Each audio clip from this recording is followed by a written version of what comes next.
შემოდი იტალიის იმებს ვიტყვი უცებ ფაქტებს რა მაინც მომავზადდა. ერთხელ თქვით უკვე თუ არა? კი. პირველი კოლუმბიელია ესტუპინიანი, ვინც დელა მანდარინაში გაიტანა. კი ბატონო, ეკვადორელი. ხო, ეკვადორელი. ოღონდ ხო ეგ არ მქონია 5 ფაქტი. ეხლა 5 ფაქტი ესეთია. 5 ფაქტი ბონუსი ხო? ხო. მილანმა მოუგო ორივე მატჩი ინტერს ამ სეზონში.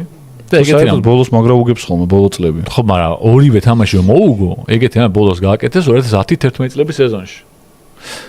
იცი ვინ იყო მაშინ მილანის თავარი მწვრთნელი? ალეგრი. დიახ, მართალი ხარ. შენ მოიგე კამპეტი. მასიმენო ალეგრი იყო მაშინაც მილანის თავარი მწვრთნელი, როცა 15 წლის წინ მოუგეს ასევე ორივე მატჩი ინტერს ჩემპიონატში.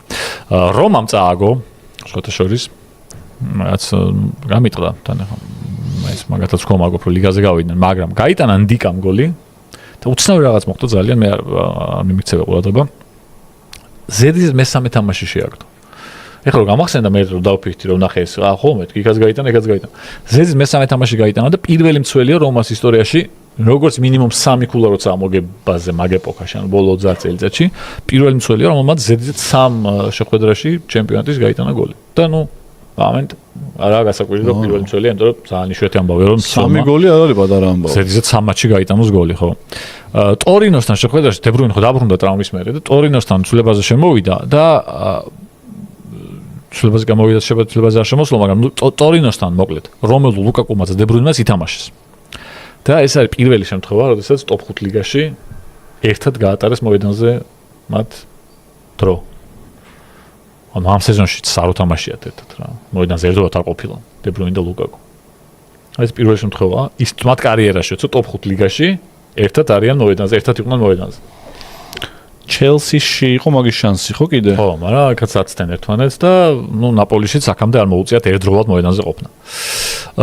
კენან ილდიზმა ითამაშა ძალიან კარგად ბოლო ტურში პიზასთან და პირველი მესამე ფეხბურთელია ტოპ 5 ლიგებში 2005 წელს ან მერე დაბადებულ მოთამაშეებს შორის, რომელსაც მინიმუმ 5 გოლი და 5 პასი აქვს გაკეთებული ამ სეზონში.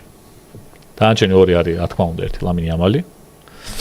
და მეორე არის იან დიომანდე ლაიფციგიდან, რომელსაც რო შეხედავ ვერ იფიქრებ რომ ეგეთ პატარაა, მაგრამ პატარა.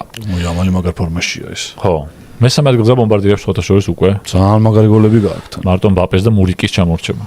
მურიკი რომ მეორე ადგილზე ერთალკე გადაობაა. აშვილიც სერიაში რა ხდება შეჩემო. ლაუტაროს 28 ტურია ჩაგასული და 14 გოლით არის ლაუტარო პირველ ადგილზე და მეორე ადგილზე აქვს 9. არა, სერიაში წყალია შემდგარი. არა, ძალიან ცუდი ის არის სიტუაცია მაგ.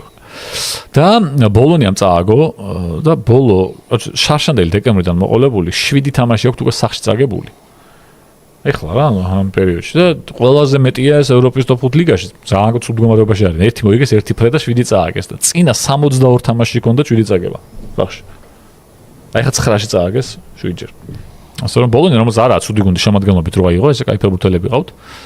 და ისეთი წესით მაღალი ადგილების მებრძოლი გუნდი უნდა იყოს ამ საშინელი სიტუაციის გამო, საშინელი სერიის გამო ძალიან ძლიერ მდგომარეობაში არის. ნუ გავარდნა არ ემუქრება, მაგრამ კარგად არ გამოიყურება ნახოთ ეგ გუნდი. რომელ ადგილზე არის ახლა? მასობაში. მეორე ადგილზე არიან უკვე. კნოსად. და ნუ ჩემპიონთა ლიგაზე წელს ალბათ ვეღარ გაიწოვებს ჩემპიონთა ლიგაზე გასასვლელად.